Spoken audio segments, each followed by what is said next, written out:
এখন কামড়ে এগুলো খেয়ে নেওয়ার চেষ্টা করছে। ই রাম, না না না না না, এভাবে খাওয়া যাবে না টুয়া। চলো তোমাদের একটা জিনিস দেখাই। এই দেখো এগুলো কি বলো তো? লেবু। কি লেবু? কমলা লেবু। কমলা লেবু ধরেছে।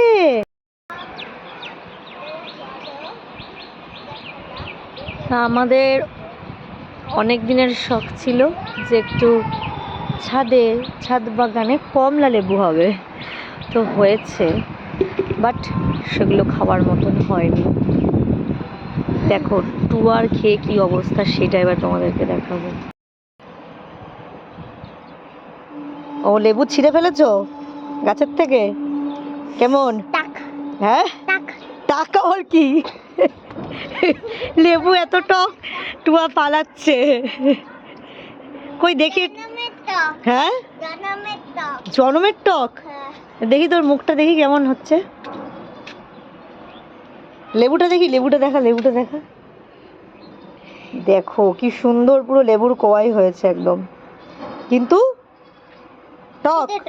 হ্যাঁ, খেতে দাও। আরেকটা খেয়ে দেখ তো, আরেকটা মিষ্টি হয় নাকি।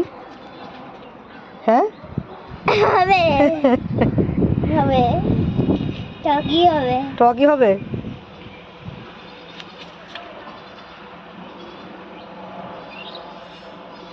খাওয়া যাচ্ছে? হ্যাঁ। আর জীবনে লেবু খাবো না। কেন? আমার দাঁত যন্ত্রণা শুরু হয়ে গেল। দাঁতে যন্ত্রণা শুরু হয়ে গেল? এমন তোমার গাছে এমন লেবু হয়েছে দাঁত যন্ত্রণা শুরু হয়ে গেছে? হ্যাঁ, হায় ভগবান, টুয়ার জীবনে কখনো এই লেবু খাবে না। খেয়ে যাচ্ছি। তাহলে কাকে খাওয়াবি এই লেবুগুলো? গাছে তো অনেক লেবু হয়েছে, কাকে খাওয়াবি? তোমাকে খাবো। তুমি খাও।